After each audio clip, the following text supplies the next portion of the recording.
स्वागत है आपको। और देश के कई हिस्सों में लगातार बारिश का दौर जारी है। मुंबई में हालात इतने बिगड़े हैं कि बीएमसी ने स्कूल और कॉलेजेस को सेकेंड हाफ के लिए बंद करने का आदेश दे दिया। मॉनसून का अपडेट यहां से अब कैसे जा सकता है और किस तरह से अगस्त और सितंबर दिख सकता है, आईएमडी के डीजी मृत्युंजय मोहपात्रा हमारे साथ जुड़े हैं इसी चर्चा के लिए।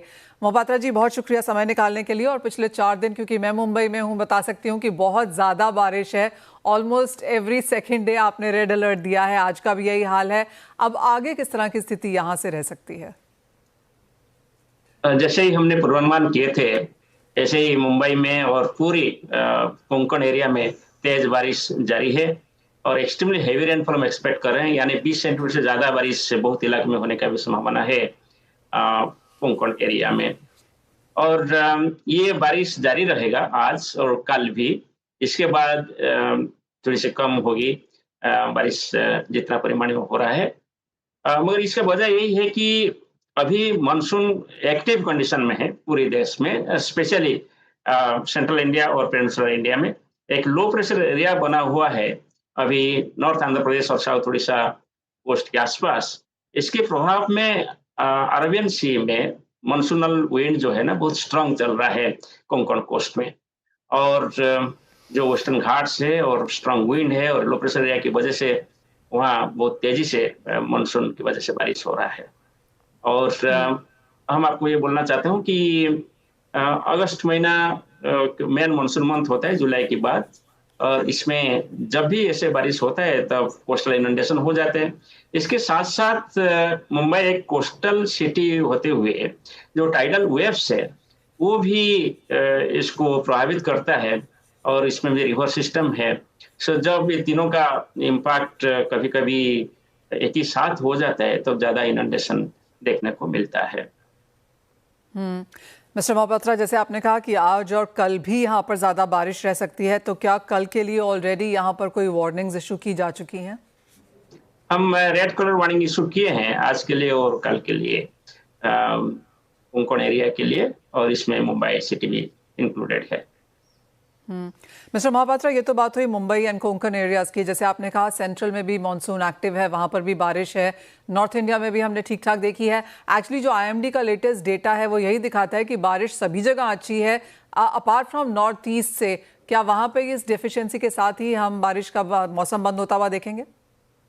जब भी कोई एक अच्छा मानसून सीजन होता है, जैसे इस बार हो रहा है, और हमारे प्रेडिक्शन के हिसाब से अभी रेनफॉल इस तरह से चल रहा है। एबो नॉर्मल रेनफॉल था जून और जुलाई में। अगस्त में अभी तक 1% एबो नॉर्मल चल रहा है। वो नॉर्थ ईस्ट में अच्छा बारिश नहीं होता है जब ऑल इंडिया में अच्छा बारिश होता है। एबो नॉर्मल ईयर्स में नॉर्थ ईस्ट में डेफिशिएंट रेनफॉल होता है और हमारा प्रेडिक्शन भी यही था कि डेफिशिएंट रेनफॉल होगा।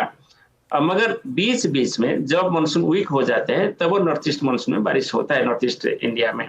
जैसे कि एक हफ्ता पहले ऐसे बारिश हुआ था नॉर्थ ईस्ट इंडिया में, और इसके साथ साथ जम्मू कश्मीर, हिमाचल, उत्तराखंड एरिया में हुआ था और लैंडस्लाइड्स वगैरह भी देखने को मिला था। और अभी भी ऐसे कंडीशन 2-3 दिन पहले भी देखने को मिला है। मगर नॉर्थ ईस्ट में इसलिए बारिश नहीं हो रहा है क्योंकि अभी जो ओडिशा और आंध्र प्रदेश के तट के पास एक लो प्रेशर एरिया डेवलप हुआ है, इसमें नॉर्थ ईस्ट के लिए फेवरेबल नहीं है रेनफॉल होने के लिए, जबकि सेंट्रल इंडिया और पेनिनसुलर इंडिया के लिए फेवरेबल है। नॉर्थ ईस्ट इंडिया में बारिश होता है जब southerly winds from Bay of Bengal north east की तरफ एक्टिवेट होता है, और ये लो प्रेशर एरिया यहाँ होने के कारण वहाँ सदर्ली विंड देखने को नहीं मिलता है। सो वहाँ माने बिलो नॉर्मल रेनफॉल हो जाता है या डेफिशिएंट रेनफॉल हो जाता है। ऐसे कंडीशन लागू रहेगा वहाँ नॉर्थ ईस्ट इंडिया में नेक्स्ट 1 वीक के लिए अच्छा बारिश होने का संभावना नहीं है। ऑलराइट, तो नॉर्थ ईस्ट में एक हफ्ता और यहाँ पे इसी तरह से डेफिशिएंसी देखने को मिलेगी। मिस्टर मोहपात्रा, आईएमडी ने शुरुआत से ही कहा है कि ये वाला मॉनसून यहाँ पर सरप्लस रहेगा, जो हमने जून जुलाई में भी काफ़ी हद तक आता हुआ देखा। अगस्त सिर्फ 1% ऊपर है, आपकी जो फोरकास्ट है वो मच हायर है। किस तरह से बाकी का अगस्त का महीना आप बनता हुआ देखेंगे? अगस्त महीने में अभी जैसे सिस्टम चल रहा है, इसके बाद और एक लो प्रेशर एरिया 23 या 24 तारीख को बन रहा है फिर बंगाल की खाड़ी में, यानी नॉर्थ बे ऑफ बंगाल पे बन रहा है। वो फिर वेस्ट नॉर्थ वेस्ट पर गति करते हुए अच्छा बारिश देगा। फिर 27 तारीख के आसपास और एक लो प्रेशर एरिया बन रहा है, यानी अभी मंथ एंड तक मानसून एक्टिव रहेगा, स्पेशली सेंट्रल इंडिया और पेनिनसुलर इंडिया में, और इसकी वजह से अच्छा बारिश रहेगा। मिस्टर महापात्रा, जहाँ तक सेंट्रल इंडिया की बात है, चाहे वो एमपी है, यूपी है या फिर राजस्थान गुजरात की बात की जाए, तो यहाँ पर किस तरह की सेंस है? अभी तक तो बारिश नहीं हो रहा था, लगभग जो पहला फोर्टनाइट था अगस्त में, तब सेंट्रल इंडिया में डेफिशिएंट रेनफॉल रहा है। अभी भी बहुत सारे इलाके में डेफिशिएंट है, मगर अभी जैसे तेज में मानसून आगे प्रभावित कर रहा है, इसे हमारा पूर्वानुमान यही है कि ये सभी राजस्थान से शुरू करके उड़ीसा तक, एक्रॉस मध्य प्रदेश, छत्तीसगढ़ एंड महाराष्ट्र, गुजरात, ये सभी इलाके में अच्छा बारिश रहेगा, और इसके लिए भी हम एडिक्वेट वार्निंग इशू किए हैं। स्पेशली मैं बोलना चाहूंगा कि जो कोंकण कोस्ट है और गुजरात में भी अभी बारिश बढ़ने का बहुत संभावना है, और जो तेज बारिश अभी हो रहा है कोंकण कोस्ट में, वो भी जारी रहेगा अगले 5 डेज के लिए। ऑल राइट, यानी कि 5 दिन तक अच्छी खासी बारिश कोंकण एरियाज में जारी रहेगी, जिसमें मुंबई भी एक पार्ट आता है। मिस्टर महापात्रा, बहुत शुक्रिया साथ जोड़ने के लिए, एंड एज ऑलवेज बहुत ही क्लैरिटी के साथ हमें बताने के लिए कि मौसम आगे आने वाले दिनों में किस तरह से देखने को मिल सकता है। तो वो आईएमडी के चीफ हमें बताते हुए कि अगले 5 दिन तक मानसून स्ट्रांग है, राजस्थान, उड़ीसा, गुजरात के लिए अच्छी बारिशें हो सकती हैं, और जहाँ तक मुंबई की बात है, आज और साथ साथ कल भी यहाँ पर बारिश के हिसाब से रेड अलर्ट है, तो उसी लिहाज से फिर अपना कम्यूट आप यहाँ पर देखें।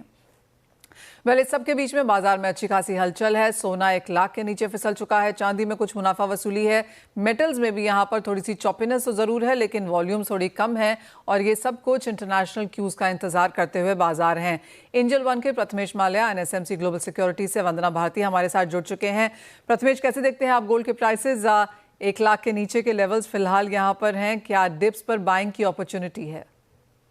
आई थिंक मनीषा, सारे फैक्टर्स जो भी है वो ऑलरेडी प्राइस में कैप्चर्ड हो चुके हैं, तो फिर यहाँ पे फ्रेश ट्रिगर्स के लिए या तो फ्रेश न्यूज चाहिए या तो फ्रेश मैक्रोस में चेंज होना चाहिए। तो यहाँ पे फिलहाल के लिए मुझे कंसोलिडेशन दिख रहा है, ज्यादा कुछ मूवमेंट नहीं है। मैं उम्मीद कर रहा हूँ एक बार के लिए ₹1,00,000 का भाव वापस दिख जाए गोल्ड में, और इंटरनेशनल मार्केट में 3,370 यानी $20 का मूव यहाँ से पॉसिबल दिख रहा है। बट फिलहाल के लिए एक रेंज है, वो ₹300 का रेंज है, 99,600 नीचे की तरफ, और ऊपर में ₹1,00,000 का रेंज ये आपको गोल्ड में दिखाई दे सकता है। वंदना, मॉनसून की इतनी सारी बात हुई है और अगस्त के महीने में अच्छी खासी बारिश की एक्सपेक्टेशन भी है, तो एक एग्री का चेक पहले आपसे ले लेते हैं। कैसा लगता है आपको, किस तरह से प्राइसेस हैं? क्योंकि अगर आज हम देखें मार्केट्स में प्राइसेस, तो हल्दी में जोरदार गिरावट है, ज्यादातर कमोडिटीज एक्चुअली अंडर प्रेशर। जी मनीषा, कहीं तो हम लोगों ने फ्रेश बाइंग आता हुआ देखा और कहीं पे यहाँ पे प्रेशर है, तो मुझे लग रहा है कि हल्दी में यहाँ पे जो आंकड़े हैं बुआई के, इससे भी यहाँ पे फर्क पड़ रहा है स्पाइसेस में। तो यहाँ पे प्रेशर तो है हल्दी में, और मुझे लग रहा है कि बहुत ज्यादा स्ट्रिक्ट सेलिंग प्रेशर जो है वो यहाँ बना रहेगा, लेकिन डाउनसाइड लिमिटेड है। तो फिलहाल एक स्ट्रैटेजी तो बनती है कि 13,150 पे यहाँ पे सेलिंग करना चाहिए, लेकिन मुझे लग रहा है कि 13,000 से 12,800 तक एक जो लिमिटेड डाउनसाइड फॉल है वो देखने को मिल सकता है। इसके बाद मुझे लग रहा है कि फिर से एक बाइंग आएगी।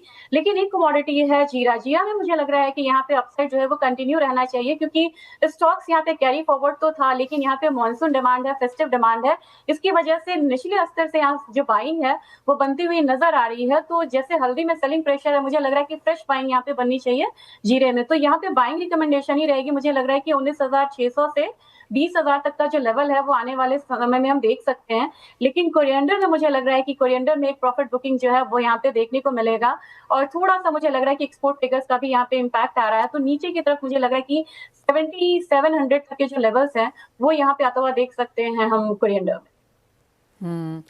तो यानी कि कुछ बाइंग अपॉर्चुनिटीज यहाँ पर निकलती हुई जरूर नजर आ रही हैं, लेकिन जो प्रेशर हमने आज हल्दी में बनता हुआ देखा है, डबल लोअर सर्किट के साथ वहां पर फिलहाल कारोबार। एक क्विक वर्ड यहाँ पर गुआर पर भी, वंदना कैसे देखती हैं इसे? और कैस्टर जो एक और कमोडिटी आप काफी क्लोजली फॉलो करती हैं। जी मनीषा, मुझे लग रहा है कि ग्वार में अब यहाँ पे हल्की बाइंग जो है वो आनी चाहिए। हालांकि जो रिकॉर्ड्स है, अदर कमोडिटीज, अदर जो ट्रिगर्स है वो बहुत ज्यादा सपोर्टिव नहीं है, लेकिन मई महीने में एक्सपोर्ट यहाँ पे बढ़िया रहा है। तो मुझे लग रहा है कि इतने नेगेटिव ट्रिगर्स में एक पॉजिटिव ट्रिगर्स निकल के आ रहा है, और लोअर लेवल्स पे यहाँ पे ये कमोडिटी ट्रेड कर रही है। तो ग्वार सीड हो या ग्वार गम हो, मुझे लग रहा है कि दोनों ही काउंटर में एक बाइंग जो है फ्रेश वो आनी चाहिए। 9765 के करीब ये कमोडिटी ट्रेड हो रही है। मुझे लग रहा है कि 9855 तक जो लेवल्स हैं ऊपर की तरफ ग्वार गम में देखने को मिल सकता है। ग्वार ग्वारसीड में भी मुझे लग रहा है कि बाइंग निचले स्तर से आनी चाहिए, कि हालांकि टिकती नहीं है ऊपरी स्तर पे, यहाँ पे जो भाव टिकते नहीं है, लेकिन फिर भी मुझे यहाँ पे लग रहा है कि एक बार यहाँ पे 5350 तक का जो भाव है वो ग्वारसीड में आता हुआ हम देख सकते हैं। तो शॉर्ट टर्म में ये काउंटर मुझे थोड़ा सा स्ट्रांग लग रहा है। well, ये बात हुई सारी की सारी एग्रीकल्चर एज अ कॉम्प्लेक्स की, जहां पर कुछ बाइंग अपॉर्चुनिटीज आप गुआर सीड में, कैस्टर में यहाँ पर देख सकते हैं। जीरा ऑफ कोर्स एक सपोर्टिव कमोडिटी है, लेकिन बाकी सब जगह यहाँ पर मुनाफा वसूली है। मेटल्स पे यहाँ पर लौटते हैं एंड प्रथमेश, कॉपर यहाँ पर थोड़ा फ्लैट है, स्टील और आयरन ओर में तो कुछ मुनाफा वसूली भी देखने को मिली है। सारा का सारा China data on the weaker side आया है। मेटल्स यहाँ से क्या कर सकते हैं? आई थिंक मेटल्स में सेल ऑन रैलीज ही रहेगा ऑलमोस्ट सारे मेटल्स में आज के लिए सेशन में और कल के सेशन में। खासा की कॉपर की बात करें तो 870 नीचे में, अपसाइड में 890, और नेक्स्ट काउंटर पॉसिबल अच्छा जो दिखता है वो एल्यूमिनियम है। पॉसिबिलिटी है एल्यूमिनियम में यहाँ से एक से 2% की रैली पॉसिबल है आज के सेशन में और कल के सेशन में। तो कॉपर में बिकवाली रहेगी, एल्यूमिनियम में थोड़ा सा पॉजिटिव मोमेंटम दिखेगा आपको। प्राइसेस के तौर पर चांदी कैसे देखेंगे आप? आपको लगता है कुछ प्रेशर यहाँ भी बरकरार रह सकता है? कॉपर सॉरी सिल्वर को अगर देखें तो यहाँ पे फिलहाल के लिए एक हाथ दो ट्रेडिंग सेशन के लिए कंसोलिडेशन दिखेगा आपको। 1,13,500 नीचे की तरफ, ऊपर में 1,14,500, ये 1,000 रुपए की रेंज में आपको सिल्वर ट्रेड होते हुए दिख सकता है। वंदना, आप क्रूड ऑयल प्राइसेस कैसे देखेंगी? 10% की गिरावट अगस्त के महीने में ऑलरेडी देखने को मिल चुकी है। क्या करंट लेवल से बाइंग अपॉर्चुनिटीज उभर रही हैं? जी मनीषा, मुझे लग रहा है कि बहुत ज्यादा यहाँ पे फॉल आया है, और अगर इंटरनेशनल मार्केट को ट्रैक करें तो $60 पे सबसे ज्यादा यहाँ पे वही खड़ा है। तो मुझे लग रहा है कि $60 एक मेजर सपोर्ट है, उससे नीचे नहीं जाना चाहिए। हालांकि अभी मुझे लग रहा है कि आज के दिन में थोड़ा सा बाउंस बैक इनफैक्ट देखने को मिल सकता है। यहाँ पे बाइंग रिकमेंडेशन ही रहेगी। मुझे लग रहा है कि अगर करंट मार्केट प्राइस पे भी अगर हम बाई करते हैं तो 5580 से 5600 का जो एक लेवल है वो आता हुआ दिख सकता है। इसके लिए स्टॉप लॉस लगाना होगा 5495 का। और मुझे लग रहा है कि ग्रेजुअली एक जो रेंज बन रहा है क्रूड ऑयल के लिए वो 5450 से लेके 5700 तक का हो सकता है शॉर्ट टर्म के लिए। ऑलराइट, तो ये सारी ट्रेडिंग स्ट्रैटेजीज हैं सभी कमोडिटीज में। बहुत शुक्रिया प्रथमेश, वंदना, आपका साथ जोड़ने के लिए।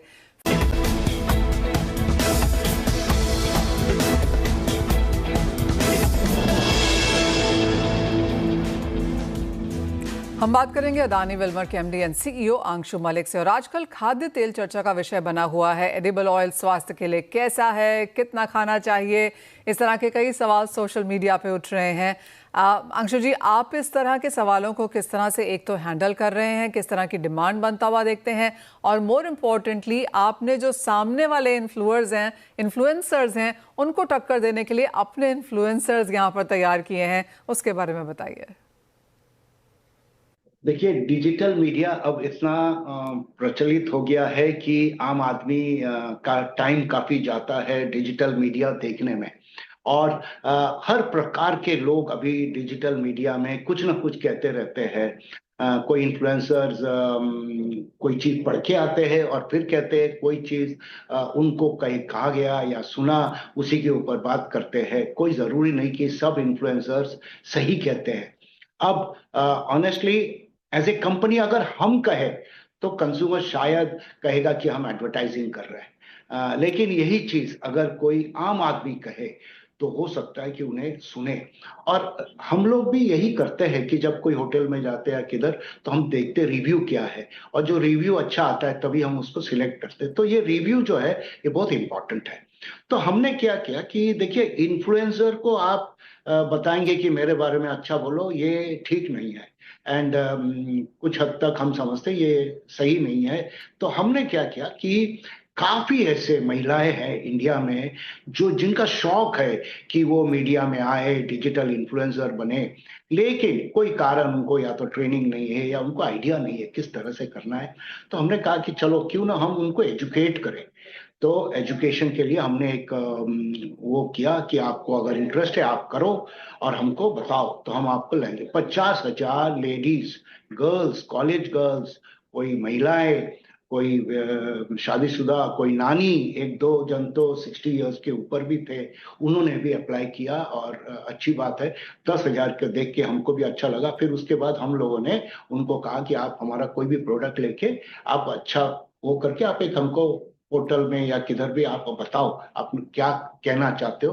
तो हमने ऐसा करके 3000 लोगों का एप्लीकेशन लिया और उसके बाद हमने ये जो हमारे 3 जो बड़े इन्फ्लुएंसर्स है, जो नामी इन्फ्लुएंसर्स है, जिसमें खास करके मेघना कामदार है या विनायक ग्रोवर है या निमिषा राव है, ये 3 लोगों ने ये 3000 को इसमें क्लासेस लिया, वर्चुअल क्लासेस लिया और इनको सिखाया कि किस तरह से फूड स्टाइलिंग करते हैं, किस तरह से रेसिपी लिखते हैं, किस तरह से कंटेंट लिखते हैं, फोटोग्राफी कैसे करते हैं, लाइट कैसे करते हैं, ये सब चीज जो बेसिक होता है एक चीज इनको सिखाया। फिर इनको कहा कि अभी आप सीख गए, अभी आप हमको भेजिए, आपने क्या सीखा उसको बना के भेजिए। तो उन्होंने बना के भेजा। फिर उसके बाद हमने इनका 250 लोगों को सिलेक्ट कर लिया। फिर 250 लोगों को हमने एडवांस ट्रेनिंग दिया, advance photography skills, advance creative writing, advance वो करके, ताकि उन लोगों को अभी प्रोफेशनल जैसे बनते हैं वैसे बनाने लगे। एंड उसके बाद हमने ये जो मास्टर शेफ के जो कंटेस्टेंट्स थे, ये सब एक्सपर्ट्स हैं, इन लोग को जज बना दिया। तो इन लोग ने अपने अपने एरिया से सिलेक्ट किया, सिलेक्ट करके हम सीधा 100 पे आ गए। अब हमने कहा 100 का कंटेस्ट होगा, टेस्ट होगा, सब कुछ होगा। ये 100 को हम लेके और पढ़ाई करवा के फिर 25 को हम बुलाए फाइनलिस्ट अहमदाबाद, और अहमदाबाद में बुला के उनको एक्चुअल क्लासेस करवाया विद दीज 3 इन्फ्लुएंसर्स। और इनको हमने वर्चुअल के अलावा रेडी क्लासेस करवाया, सिखाया कैसा है, और 1 दिन का प्रोग्राम किया। और फिर इन लोगों को हमने हैंड होल्ड किया कि भाई हम आपको फाइनेंशियल सपोर्ट करेंगे 1 साल, ताकि आप ये काम करने के लिए अगर कोई पैसा लगता है तो we are paying for it. और इसके अलावा हमने इनको माइक दिया या ट्राइपॉड कैमरा का स्टैंड दिया, हमने फिर लाइटिंग दिया उनको, फिर हमने क्रॉकरी दिया, क्योंकि आप प्लेट कप्स ये सब आप कैसे सजाएंगे वो दिया हमने, और इनको एक पूरा बास्केट ऑफ प्रोडक्ट्स दिया। और हमने इनको सिखाया क्या क्या कैसे करते क्या नहीं। अब इन लोग प्रोफेशनल्स बन जाएंगे, तो आगे चल के जो पैशन है इनका, इनमें पैशन से ये प्रॉफिट कमाएंगे और ये अपने आप खड़े हो जाएंगे एज इंडिपेंडेंट इन्फ्लुएंसर्स। और आप जानते हैं आज के दिन में अच्छे इन्फ्लुएंसर्स का बहुत कीमत होता है, या उनका फॉलोअर्स बहुत होते हैं। तो हम भी चाहते हैं कि ऐसे फॉलोअर्स अब ये जो बनेंगे ना, ये सही माने में सही प्रोडक्ट के स्टडी करेंगे। और हमने कहा है कि आपको थोड़ा रिसर्च करना चाहिए, आपको पढ़ाई करना चाहिए, फिर जाके कहना चाहिए क्या अच्छा है क्या नहीं है। तो इस तरह से हमने ये फॉर्चून इन्फ्लुएंसर्स मास्टर क्लास किया है। ऑलराइट मिस्टर मलिक, बहुत शुक्रिया साथ जोड़ने के लिए। वेल एग्जैक्टली ज़्यादातर लोग आजकल इन्फ्लुएंसर्स की बात सुनते हैं, एजुकेट वो लोग आजकल यहाँ पर जनता को कर रहे हैं, लेकिन इन इन्फ्लुएंसर्स को कौन एजुकेट कर रहा है, कौन ट्रेन कर रहा है, उनको खाने पीने के बारे में कौन बता रहा है, और वो किस तरह की प्रोडक्ट्स टेस्टिंग करके आपके पास आ रहे हैं, ये जानना भी काफ़ी इंपॉर्टेंट है। और जैसे कहा गया कि इन्फ्लुएंसर्स क्या कह रहे हैं वो उससे बेटर है, जिस तरह से अडानी विलमार ने यहाँ पर किया है कि अपनी इन्फ्लुएंसर्स की टीम उन्होंने यहाँ पर क्रिएट की है। और जैसे वो हमें बता रहे थे कि 50,000 एप्लीकेशंस को करते करते चुनते चुनते 25 लोगों को यहाँ पर उन्होंने ट्रेनिंग दी है, जो अब आगे जाकर लोगों को एजुकेट करेंगे कि खाने के तेलों को आपको इस फेस्टिवल सीजन में किस तरह से उसे रिएक्ट करना है, क्या कुछ खाना है, क्या ब्लेंड्स यहाँ पर बेटर हैं और कौन से प्रोडक्ट्स यहाँ पर बेहतर हैं। ये सब ट्राई करके रिसर्च करके यहाँ पर ये आपको बताएंगे। तो क्लियरली एक डिफरेंट मार्केटिंग गेम हमने यहाँ पर बनते हुए देखा है। वेल इसी के साथ लेकिन फिलहाल इस कार्यक्रम में इतना ही समय है। हम रुकेंगे एक ब्रेक के लिए, जब लौटेंगे तो लेकर आएंगे आवाज समाचार।